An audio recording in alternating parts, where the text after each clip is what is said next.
Thank you very much for coming to the sixth annual Compassionate Leader Awards and a special podcast episode. My name is Chelsea Stahl, and I'm absolutely thrilled to be your MC for the next hour. As the Chief Compassion Officer at CLC, it's my job to tell the world about the work we do to foster more compassion in the world and to grow our community with events like this. Before we get started, I want everyone to hop into the chat and let us know where you're joining us from and why you're here today. And while these roll in, I'm going to keep on with the introductions, but I encourage everyone to engage in the chat throughout our time together. I love an engaged chat room. But first, I want to introduce you to the CLC team that will be joining us today. You'll meet Laurel Donnellan, the founder of CLC and our resident Dream Doula.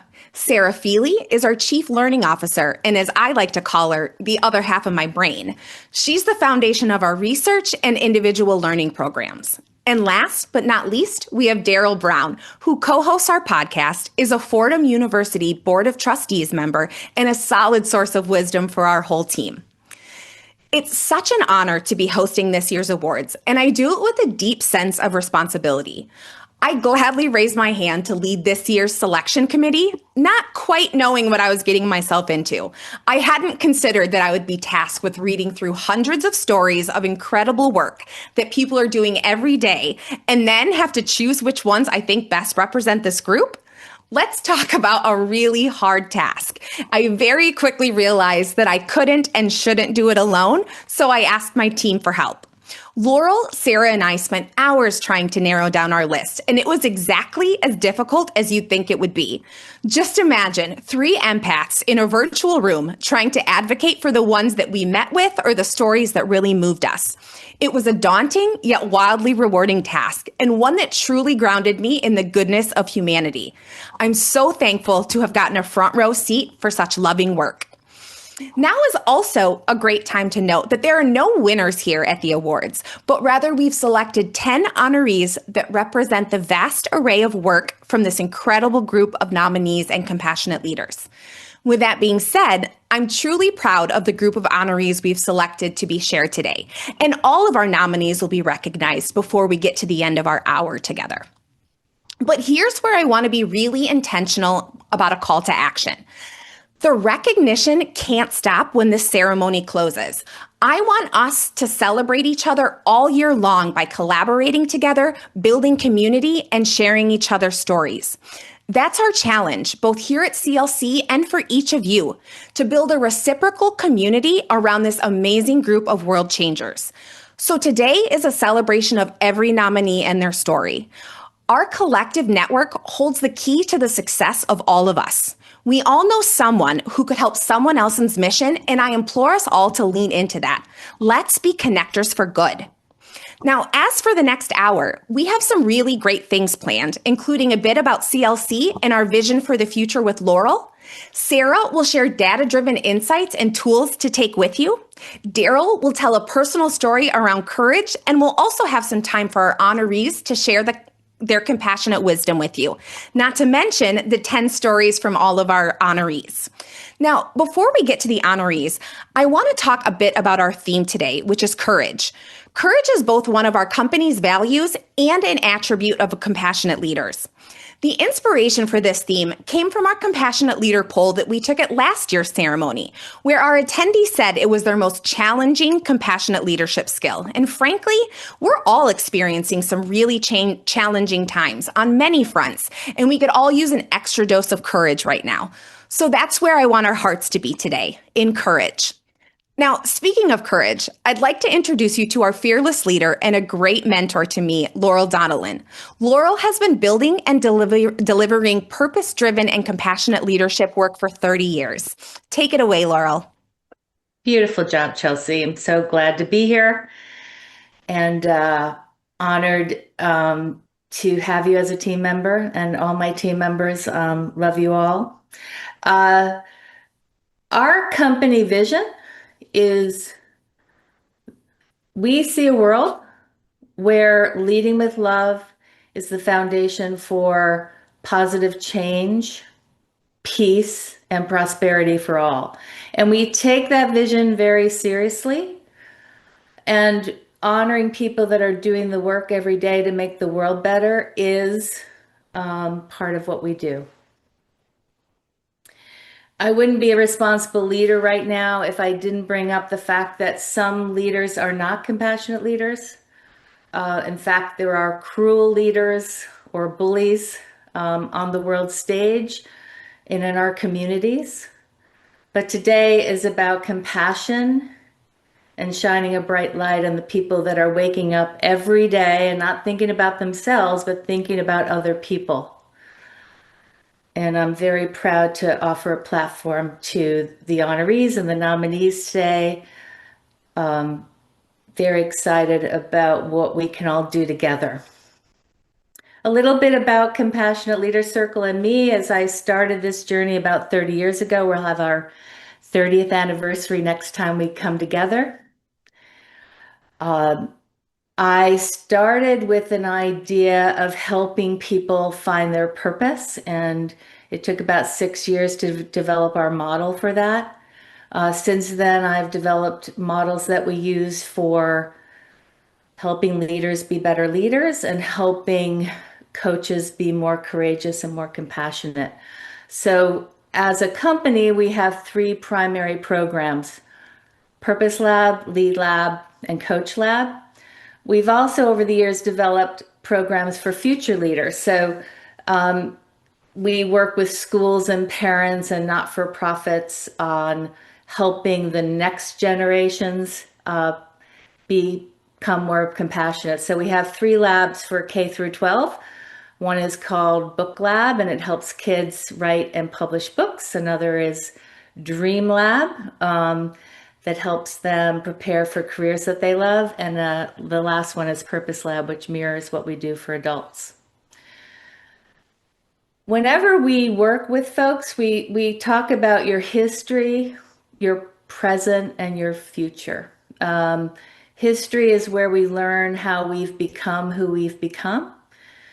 The present is where we get healing. We all can use some healing and use the present to heal others. And we all need to be in hope and creating a better future. And I believe that the people you're going to meet today are going to inspire you. They're going to bring you hope. And I hope they do inspire you to leave this hour with courage to go make the changes you can make in your community and your family, and if you're inspired in the world. So I will turn this back over to my very wonderful and competent team. Thanks, Chelsea, for having me. Thank you, Laurel. And I'm going to talk to us for a few minutes with my educator hat on. I'll talk a little bit about courage in a moment, but I want to start with compassion because it's a word that is used quite freely. But what is it? So we think about and we talk about the difference between sympathy, empathy, and compassion. So sympathy is a feeling, right? I feel for you and I observe your pain from the outside. Empathy is I feel with you. I will step into your world and feel it with you. Compassion is I feel it with you and I want to help. So compassion is the action piece. We work with our own research-backed model of compassionate leadership here at CLC called the 7 C's. These are the attributes and practices of a compassionate leader. Compassion is 1/7 of those things. There are many attributes that make someone a well-rounded, compassionate leader. This year, we decided to double click into courage because, as Chelsea mentioned, last year, the resounding answer to which of the 7 C's is most challenging to you, it's courage. We also lead programs at organizations, and that is consistently people's greatest challenge. And so let's talk about what courage is and why it's so hard for us. And then I would be remiss not to give us some tools to actually access courage. So then the psychological definition, courage is the ability to act intentionally in the presence of fear, risk, or uncertainty in the pursuit of a valued or meaningful goal. Okay, so Courage is different from action because courage is in the presence of fear or risk. No wonder it is so hard. There is something to lose by definition. And so I really want to get us out of this idea of fearlessness. It's a total misconception. It doesn't exist. Fear is good. It's what literally keeps us alive. Really, courage is feeling fear and acting in the face of it. Some people say, well, I'm just not that courageous. It's just not me. And to those, I say, no, nay. The research says that courage is not a fixed trait. It is a muscle. It can be practiced and learned. But yes, it is very uncomfortable to do. So I'm going to give you 3 ways, 3 tips and tricks to access courage in all of us. These are small acts that we can start to put into practice today. The acronym is called VISC, not DISC, VISC. It's a VISC. V is for values. So number 1, name your value. Framing a courageous act, little or small, in the service of one of your values builds your courage muscle. A lot of people think that confidence comes first and then courage follows. It's actually the reverse. But courage comes first, and then the confidence comes over time. So if you can name your value and tell yourself, I'm going to tolerate the fear in service of X value, in service of, I don't believe in bullying, I'm going to have to say something. In the service of, I believe in truth, I'm going to have to stand up for that. It can help you flex your courage muscle. So that's the V for values. The second tip is identity. That's the I. Courage as a piece of your identity. Data shows that courage increases when it becomes part of your self-concept, right? So you say to yourself, I'm someone who blank. I'm someone who tells the truth. I'm someone who shows up for someone else. In this way, courage can be reinforced by a piece of your identity. So the action you can take is gradual exposure. Take a tiny, small act of speaking up or taking action in a very safe space will help you tap into that piece of your identity. I am someone who shows up. And then lastly, the SC is social context. So courage is actually relationally influenced. That is, people are more likely to act courageously when they feel emotionally supported. Friend, a boss, an environment, a culture. In this way, you don't just have courage as a lone wolf, you are part of a condition of courage. So a tip for that is find a courage friend. Tell someone at work, tell a personal friend, I'm working on this thing. I'm going to be courageous. And the data says that you're more likely to act, feel safe, supported, and then you can create the virtual cycle of courage.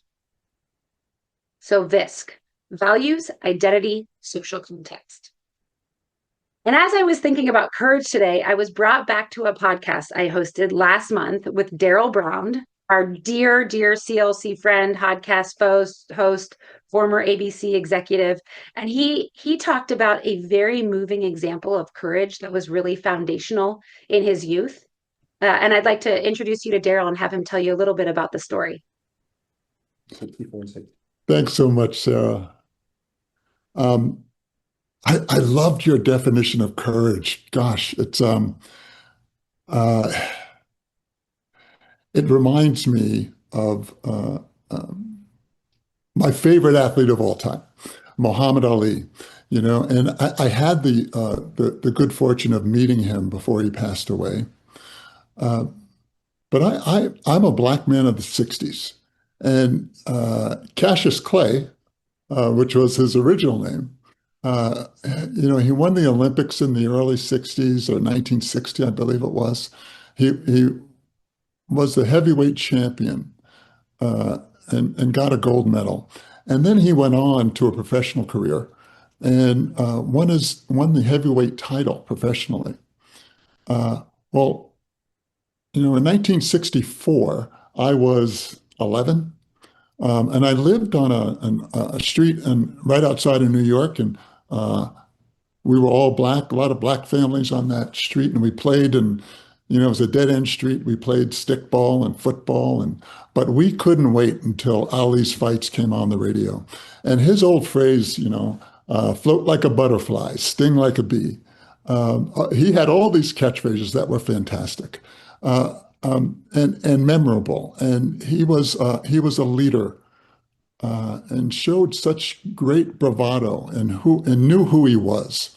So he changed his name. He converted to Muslim, and he changed his name to Muhammad Ali from Cassius Clay. And people at the time would not call him Muhammad Ali. Islam, the faith of Islam was not an accepted, it just wasn't accepted. I think America was just against anything that wasn't truly American, if they really knew what truly American was. But Ali had the courage to say, hey, listen, this is who I am. This is who I follow.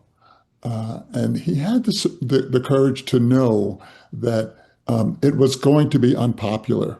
The next step he took was he was drafted in the Vietnam War. And at the time, in the early 60s, the Vietnam War was very, we were pro-war back then. And what Muhammad Ali said was, no, he said, I'm not, I think his favorite quote was, the Viet Cong never did anything to him, right? So, or that's something along those lines. And he refused to go. So he said he was a conscientious objector, and they stripped him of his heavyweight crown. And they also threatened to throw him in jail. But Muhammad Ali stuck by his faith and stuck by everything that he believed in. Very unpopular figure. And he didn't get his heavyweight. Eventually, he was exonerated. But the courage it took for him to do that was exemplary for me and all the kids on my block. And the fact that he knew exactly who he was, that speaks to the identity that Sarah just spoke of. And then the values of Islam. He knew that that's what he had to live into. And he knew what his purpose was in life. And I think self-reflection is so important for all of us. And it takes courage to look into who you are and who you're supposed to be. And then the action part comes, right? Are you willing to do what you've seen from inside? Muhammad Ali was willing to do that. And, for that, I will always, always remember that day that I met him. I've met a lot of people in my life and in my line of business. But that was a starstruck moment for me and will live with me for a long, long time. Thank you so much for sharing that incredible reminder of what history can show us about both the price and the value of courage.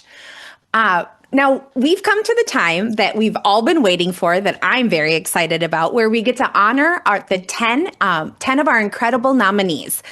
It's important to note that these stories, though, represent less than 5% of all the nominees we've got this year, which tells you just how much beautiful work is happening out in the world. So just as a reminder to our honorees, please go ahead and turn your cameras on and unmute yourself when you hear your name so you can be ready for your rapid fire question. So the first honoree that we're going to talk about today is Nancy Bosnoyan. Nancy is a Syrian immigrant, human rights advocate, and founder of End No Sleep, a global nonprofit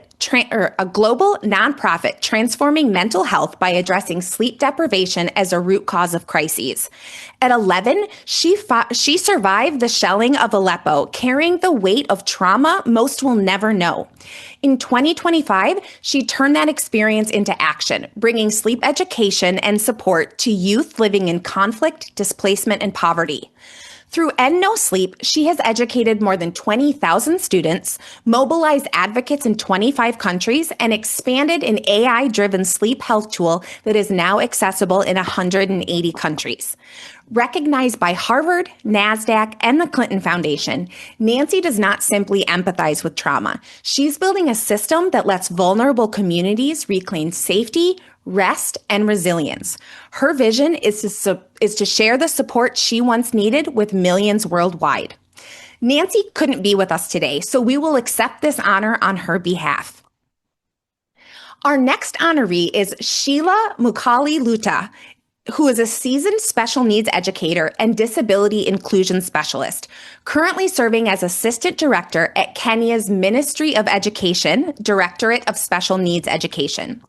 She coordinates the Building a World of Play project by Clinton Health Access Initiative and the longitudinal study on inclusive early childhood education by the Action Foundation, advancing inclusive, play-based, and evidence-driven learning approaches.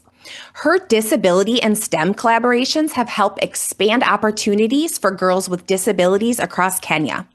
Beyond her technical and strategic strengths, Sheila is admired for her deep, compassionate leadership style, leading with empathy, active listening, and a genuine commitment for the dignity of every learner, family, and educator she works with. Her ability to mentor teams, nurture partnerships, and center on humanity in systems change makes her not only an effective leader, but also a trusted and inspiring force in inclusive education. Sheila, in 30 seconds or less, what's one small act of courage you believe more people should practice? The decision and determination to defy barriers, opposition, fear, conflict, the agility to swiftly reach out for those who are left out and those who are marginalized, the agility to stand out as the voice of the voiceless and to be the expression of those who may not have expressions like you and I, and to make sure that nobody is left out. Oh, that is absolutely beautiful. I love the use of agility. All right. So next, we've got Farron Roper. Farron Roper is something of a pioneer and currently the spectrum and belonging leader at Audible, where he drives initiatives to help every person from every background feel they truly belong and can bring their whole selves to work. In his role, Farron partners with leadership to cultivate trust, psychological safety, and a sense of belonging. Farron has a kind and loving demeanor that's evident the moment that you meet him. Rooted in his lived experience, resilience, and grit growing up in post-apartheid South Africa, Farron leads and lives with compassion, care, and courage. Farron is known for demonstrating respect when navigating different viewpoints and complex challenges, something we could all use help with. He fosters dialogue rooted in dignity and trust, modeling how to engage thoughtfully while maintaining shared purpose and understanding. His latest passion is harnessing AI for good and exploring how technology can enable better human outcomes. His personal motto is lead with curiosity, grow with purpose. In 30 seconds, Farron, or 30 seconds or less, what's one small act of courage you believe more people should practice? Thank you so much for that warm introduction, and congratulations to all of the other honorees. Mine's going to sound pretty simple, actually, and I would say that act of courage is to be your authentic self and to stand firm in your authenticity. And I know that in times like these, it's increasingly difficult. I will say that, the saying that not all freedoms are free. And I understand that for a lot of folks, being your true authentic self is particularly hard at this moment. And so it's something I don't take for granted. It's something that's a part of my constitution. And I feel very fortunate and honored that I get to do this in my professional capacity at Audible. So thank you once again for having me here. Yes, I'm so thrilled to know you, Farron. I'm going to hand it over to Daryl, who is going to introduce a couple more of our honorees.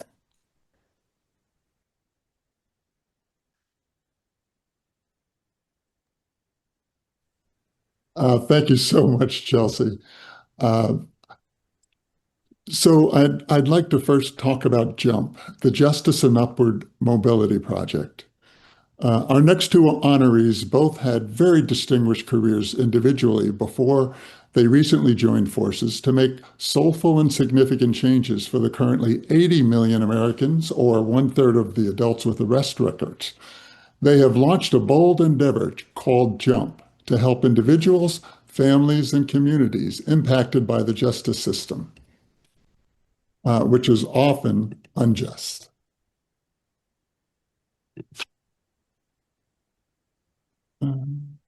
Larry Miller. Larry is the founder of the Justice and Upward Mobility Project, a national movement harnessing cultural influence to unlock education, employment, and economic mobility for youth and adults impacted by the justice system. He is also the current chairman of the Jordan Brand Advisory Board, a division of Nike Inc. He has garnered international respect for his reputation as an inspirational leader who understands how to build innovative, cultural, and premium businesses in the world of sport and lifestyle, establishing the standard for athletic luxury footwear and apparel. His memoir, Jump, co-authored with his daughter Layla Lacey, shares the organization's name and tells the story of his journey from the streets of Philadelphia to prison and ultimately to leadership at Nike and the Portland Trail Blazers. And Ken Oliver, who's with us. Ken? Ken is the president and CEO at Jump. Before his impressive career at the intersection of law, public policy, and philanthropy, Oliver spent 24 years in prison, including nearly a decade in solitary confinement. He successfully challenged the conditions of his confinement, securing an unprecedented settlement and his freedom through a landmark civil rights lawsuit in partnership with Stanford University and Maya Brown. Oliver and his team are bringing together business leaders, policymakers, culture changers, and communities to drive sweeping, lasting change that gives people well-deserved second chances. A cornerstone of that work is confronting the very real problem of stigma and shifting narratives around people with records. April is now designated as Fair Chance Month, also known as Second Chance Month, a recognition of those who face and overcome many of the challenges associated with arrest records in the United States. The National Association of Criminal Defense Attorneys has a resource page to assist anyone in need. So Ken, in 30 seconds or less, what's one small act of courage you believe more people should practice? Hi, thank you. Honored to be here, and thank you on behalf of Larry, who can't be here today. One act of courage I think we all need to give each other more is grace. I think that for me, I see so much division in the world, so much judgment in the world, so much othering in the world that we don't pause enough to give people grace. And I think it takes a tremendous amount of courage to extend grace in a way that we all wish that we had it as individuals. So for me, that's what I would say. Thank you so much, Ken, and thanks for joining us. Yep. And congratulations. Thank you. Sure. Aparna Chennapragada. Aparna Chennapragada is Chief Product Officer for AI Experiences at Microsoft. She attended an engineering school in India where she was one of 3 women in a class of 400 before moving to Texas to study at UT Austin. Now, in a world where only 19% of engineers are women, her global leadership team is at 50%. Progress. Knowing this mother and a compassionate leader has a seat at the table in one of the 5 top tech companies helps us feel more hopeful about the future of AI since she puts people first in everything she does. Remember how we all promised that technology would shorten our work week? Yet many of us are now working longer hours because of connectivity. Aparna and her team are working on products that can mitigate that problem, so we all have more time for health, families, communities, and hobbies. And you may be surprised to learn her hobby is doing stand-up comedy, which helps Aparna be more creative and brave at her day job, both qualities that are needed in our leaders more than ever.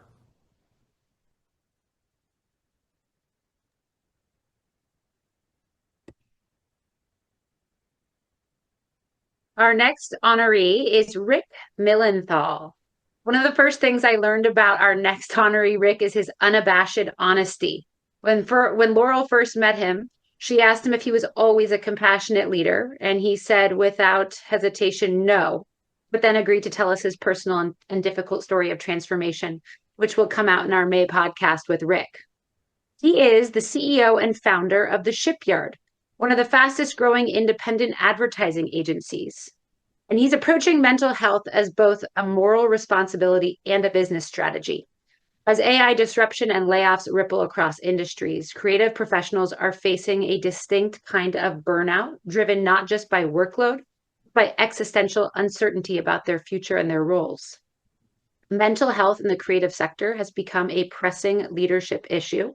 And after the tragic loss of a member of the Shipyard community, Rick and his team made mental health a core leadership priority.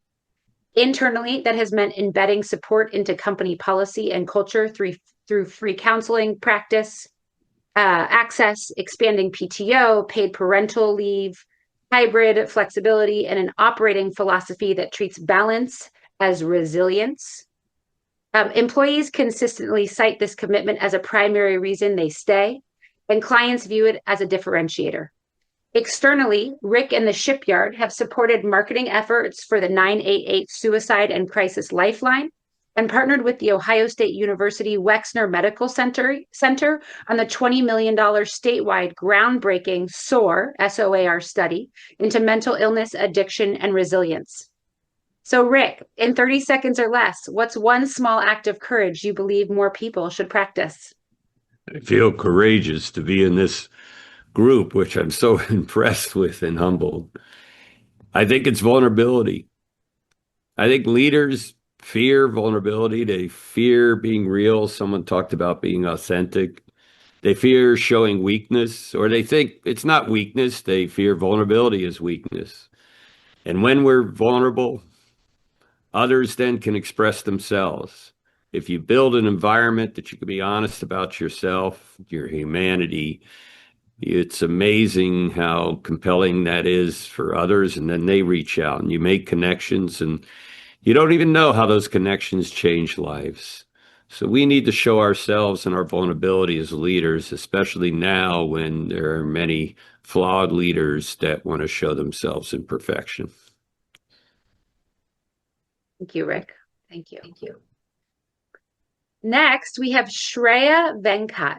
She is our youngest honoree this year and the courageous and tireless founder and CEO of Nest for Us, one of the world's largest youth-founded nonprofits. She spearheads cross-sector impact through large-scale volunteer mobilization and multi-stakeholder partnership to advance the progress across 14 of the 17 United Nations Sustainable Goals through her 5 core programs. These address causes ranging from global hunger and education equity to mental health, climate action, and more. Under her leadership, Nest for Us has mobilized over 9,000 volunteers who have generated at least $6.5 million in service value, empowered more than 100,000 youth, redistributed more than 4 million pounds of surplus food, created more than 125,000 kindness notes, assembled over 90,000 blessing bags, and expanded critical resource access for tens of thousands. Shreya bridges policy ambition with grassroots implementation grounded in compassion and shared humanity. When I first met Shreya a month or so back, she had just returned from her meeting at the UN. In 30 seconds or less, what's one small act of courage you believe more people should practice, Shreya? Thank you, Sarah, and thank you to the whole Compassionate Leaders Circle team for this amazing honor. For me, one small act of courage is realizing that you don't have to wait for the right moment to make a difference. You can start today because everyone has the power to make a difference. And Nest for Us, thousands of everyday citizens from across the globe are leading change, not because they feel fully ready, but because they choose to begin and are just willing to try. And so I feel like that impact doesn't begin with scale. It begins with that passion, heart, and the belief in oneself that they can make a difference in their own special ways. Thank you so much for having me here. Thanks, Shreya. And lastly, we have Vishwas and Vanti Prabhakara. They are the married co-founders of Honey Homes, A home services membership that pairs homeowners with a dedicated team member to handle home improvement, repair, and maintenance. In a sector that is often a gig economy position, Vanti and Vishwas have created a business model in which their handymen and handywomen are full-time W-2 employees. They receive health benefits, PTO, parental leave, and ongoing professional development. Vanti was previously a senior member of the marketing teams at Opendoor, Zillow, and Trulia. Vishwas was COO at Digital, a consumer fintech helping people effortlessly save money and pay down debt, and the VP of restaurants at Yelp. This husband and wife team founded Honey Homes to address their personal challenge in finding trusted help to get things done around their home. Across one condo and 2 homes, now they get to provide families and their customers and team members with the support and stability they crave. So, Vanti and Vishwa, in 30 seconds or less, what's one small act of courage you believe more people should practice? And in honoring the 2 of you as individuals, I will give you each 30 seconds. With that. Thanks, Sarah. Thank you to everyone, and congratulations to all the honorees. My act of courage I actually have learned from my kids in a word that they use at school. It's called be an upstander. So when you realize that no one is picking something up or saying something, it's important to help. And this is in contrast to, I think, a term we all know, which is called being a bystander. And so I make it a point in my job, but also my life more broadly, to address ambiguity, help if no one else is, and speaking up for others. Nice. Sarah, thank you so much, and honored to be here with this incredible group. So mine is simple, saying what you think a little earlier than feels comfortable.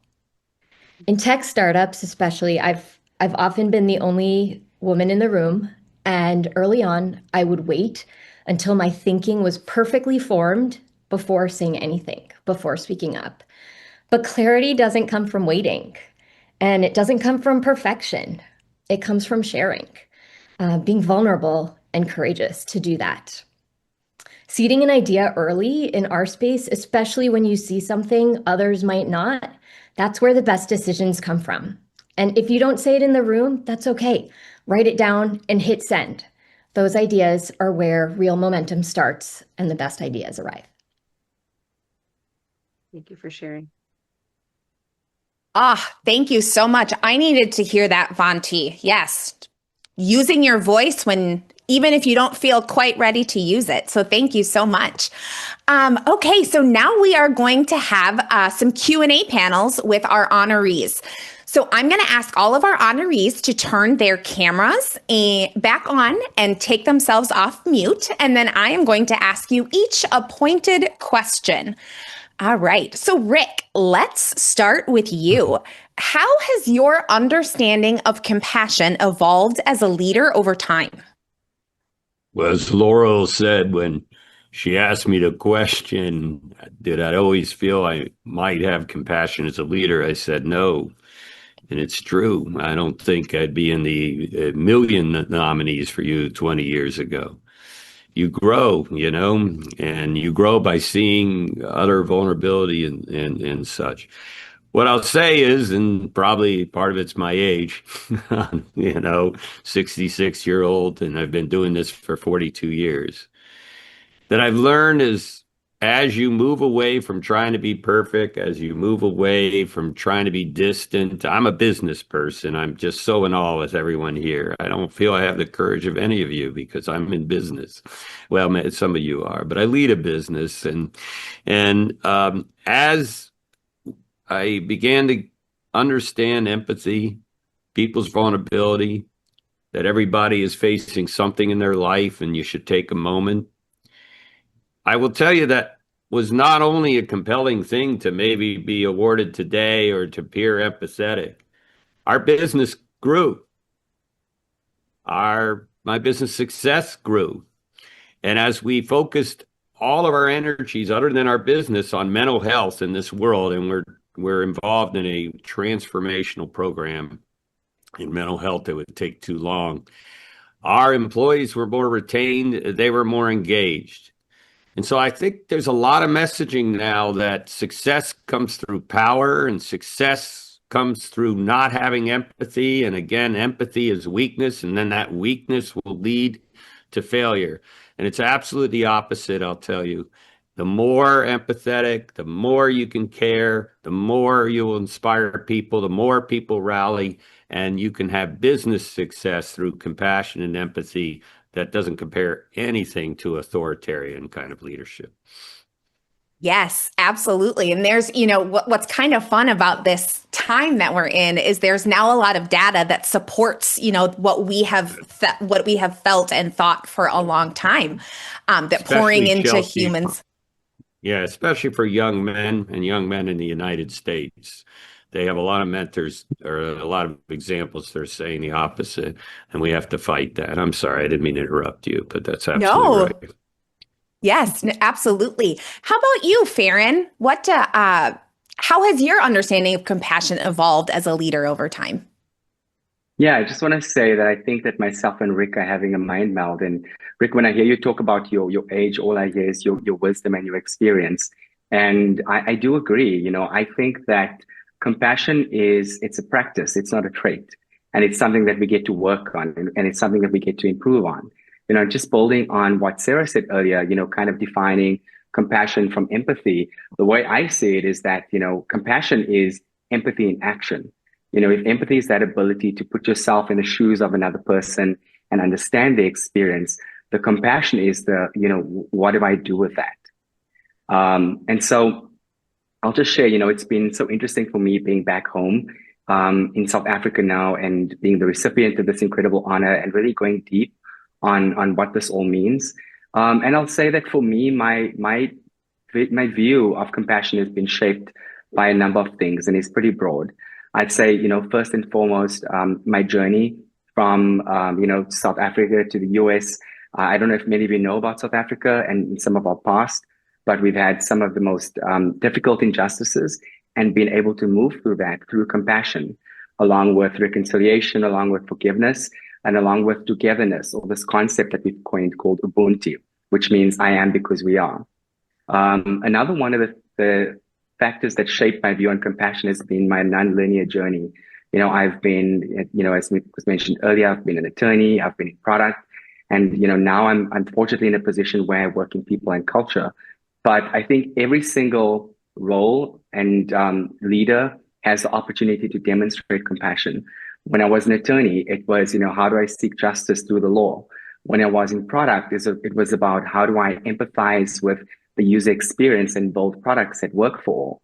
And now it's kind of the intersection of my passion, my purpose. I get to wake up in the morning and think about inclusion and belonging for all. So I'll end off on that note and just sort of reinforce and say that compassion is not static. And it's something that we are all on a journey to becoming more compassionate leaders. Yeah, I wasn't kidding when I said you were a pioneer. You really are shaping the world. So I appreciate it, Farron. Thank you very much. All right. So let's hop over to another question. And Vanti, I'm going to start with you. How has curiosity played out in your leadership? Good question. I think curiosity has kept me really close to our members. It keeps me grounded. It keeps me humble. I'm a product marketer at heart, and so I'm always asking the why behind the what. And at Honey Homes, that means constantly putting ourselves in the shoes of our customers. Our core customer, we call her Bianca, the busy mom, and really deeply understanding what is she thinking, what is she feeling, what motivates her at any given moment in this evolving journey that she has. And a lot of that comes from listening. It's attending home visits ourselves, every one of us on the leadership team. It's reading through every single NPS or feedback response that we get ourselves. Taking a customer call, taking a prospect call on a Sunday afternoon, taking that very hard customer call that is tricky to deal with. And that curiosity is what then shapes how we build compassionately, how we communicate, and how we all show up every day. Absolutely beautiful. Yes. All right. How about you, Ken? Thanks, Chelsea. I've thought about this question for a minute. I mean, to be honest with you, curiosity saved my life before it ever shaped my leadership. I think when you've been inside a system designed to tell you who you are, for me, curiosity was the first act of resistance, so to speak. It's the moment I decided to end someone else, to end what someone else told me was going to be my ending and make it my own. And I thought the only way that I could get there is by being curious about the situation I found myself in. So before curiosity was ever a leadership trait for me, it was a survival trait, to be honest with you. I think that's where my version of it comes from. It's never really felt optional. Since then I've been in tech, I've been a leader in many spaces. And, I hear a lot of people talk about curiosity like it's a productivity tool, ask better questions, get better answers, et cetera. I've kind of come to see it differently. Curiosity for me is being a student of life and a personal development practice. Because the opposite of curiosity isn't really ignorance, it's assumption. And I think assumption is how we stop seeing each other. I think the moment that you stop asking questions is the moment you've confessed to accepting the status quo or what is.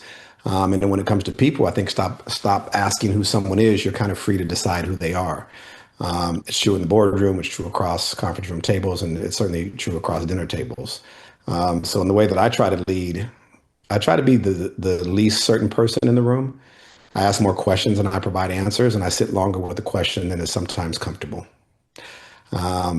I also really trust proximity, people closer to the problem, and less so much the people that are furthest from it. And I always try to assume that there might be an alternative answer, a piece of knowledge than what I'm currently aware of. So that's how I kind of approach curiosity. There's something about leadership getting farther away from the work and the need to become more curious about the work. So I absolutely agree with you. I spend a lot of time thinking about that. Thank you so much, Ken. Thank you. Yep. All right. How about let's move on to Shreya. Which one of the 7 C's is your superpower? Yeah, well, honestly, when I first saw this question, I laughed a little bit because, how do you pick just one?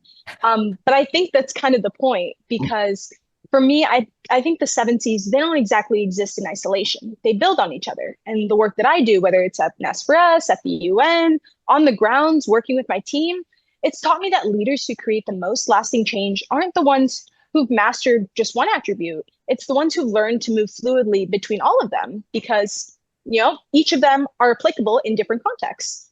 But if I had to name a through line, the one that ties the two actually that tie them together for me, I think I would label it collaborative compassion, combining collaboration and compassion. And here's kind of what I mean by that. Compassion alone can sometimes stay internal. You feel someone's pain, you want to help, but if you don't bring others into that, if you try to carry it alone, you completely burn out. I've seen it, I've felt it myself. But collaboration without compassion then becomes transactional. You're just checking boxes, you're building coalitions, but you're losing that human being, that humanity within the center of why you're even doing that action in the first place. And so what I've learned, especially through my work with Nest4us, where we're partnering with communities, navigating some of the most difficult circumstances imaginable, is that the magic happens at that intersection. When you're genuinely moved by someone's story and you have the humility to say, I can't fix this alone, let's build something together. And that's when you see things start to shift. And part of what that collaboration has taught me, especially as a young leader, is the importance of intergenerational action, right? I don't want to be the one young person in the room, which, trust me, I've felt more times than I can count.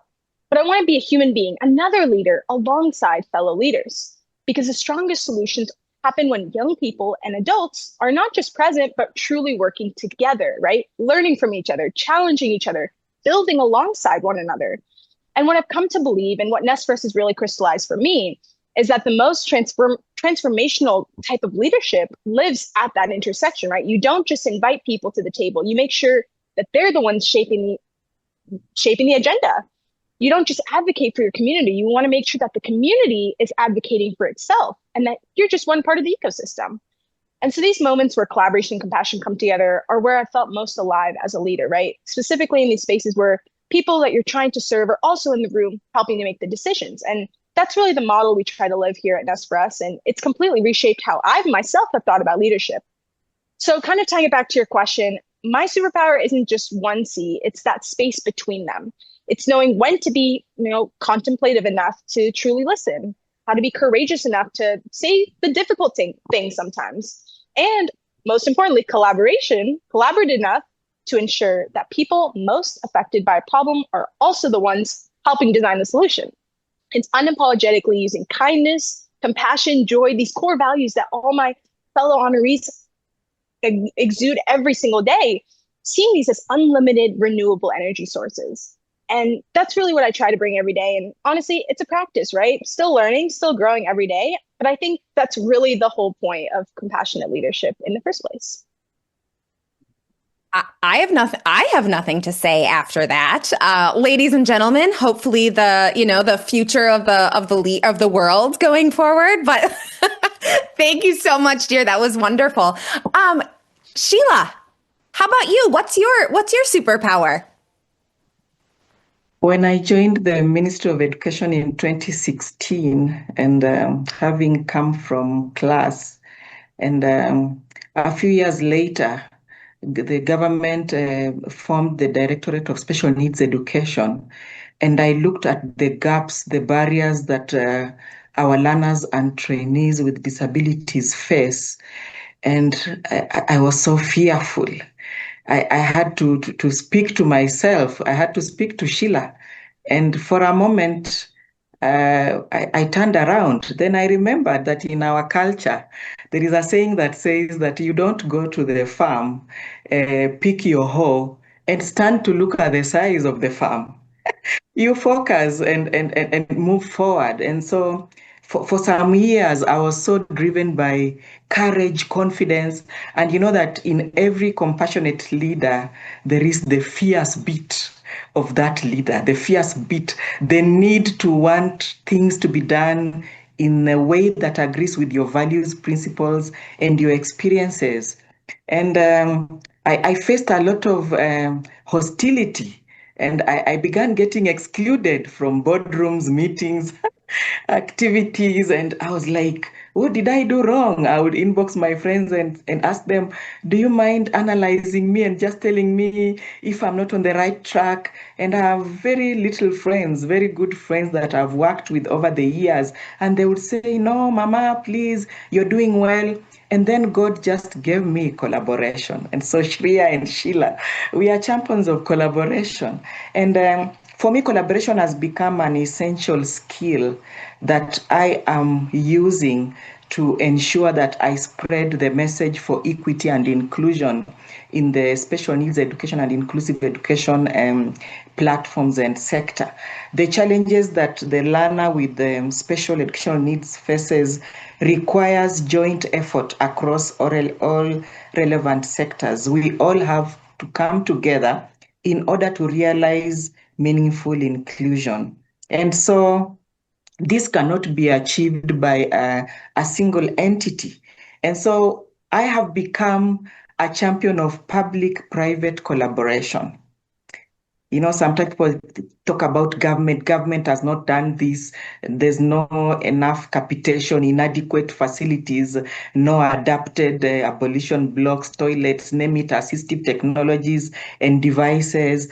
But I realized that there is power in collaboration. There is power in collaboration beyond policy. Beyond policy, there is practice. And for us to realize meaningful practice, we have to come together and jointly implement, follow up, and support whatever we are fronting for.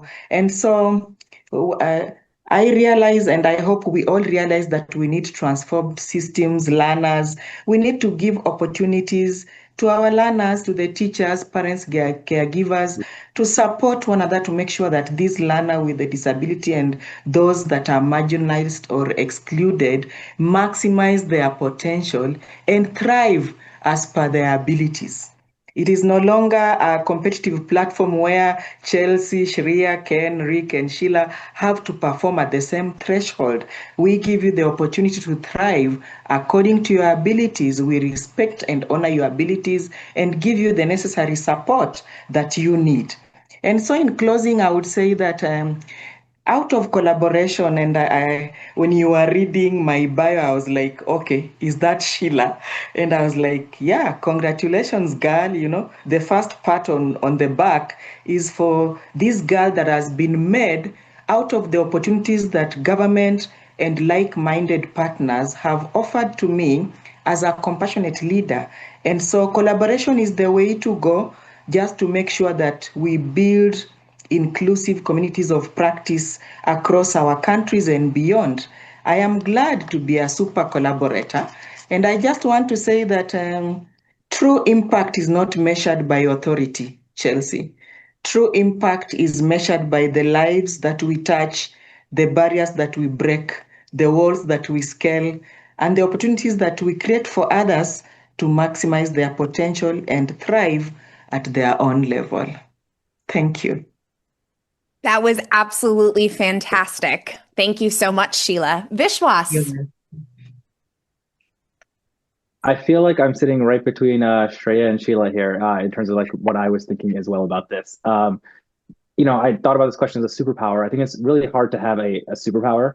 So I tried to think about like what actually brings me the most joy. What is the thing that I lean into the most as a proxy for a superpower? And obviously I find myself jumping across all the 7 C's regularly. But like Sheila, I kind of came down to collaboration as my answer to this question. I spent a lot of time thinking about what are the most important things we could be working on in life broadly, but also, in my job day to day as a team.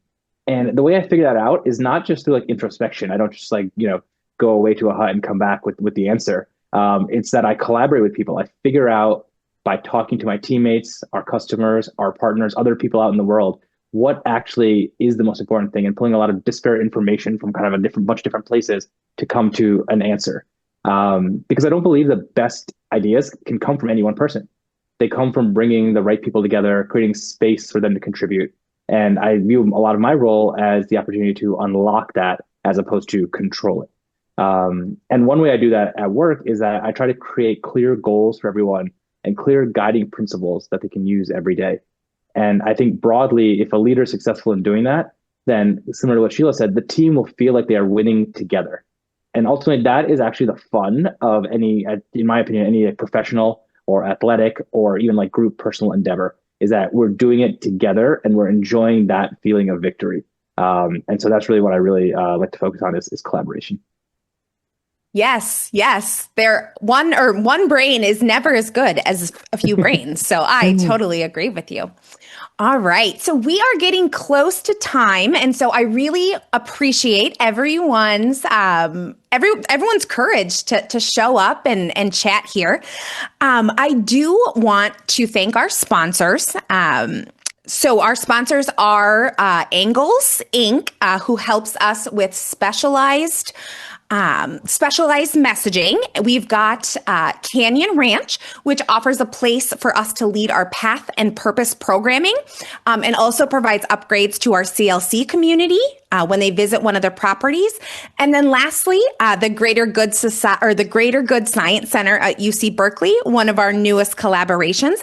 And their programs turn cutting edge research into practical resources for happiness, compassion, and a meaningful life. I'm going to turn it over to Laurel to close us out. And then if you're willing to stay, we do want to acknowledge all of our nominees this year. So we'll close out the call by sharing everyone's name. So Laurel, I'll hand it over to you. I have nothing to say because our beautiful honorees said everything, and I want to honor them and our time. But this is the beginning of a conversation. We'll continue this conversation in other ways, and we're here if you need anything. So back to you, Chelsea. Awesome. Thank you so much. Well, thank you all for being here, and let's round it out with all of our nominees.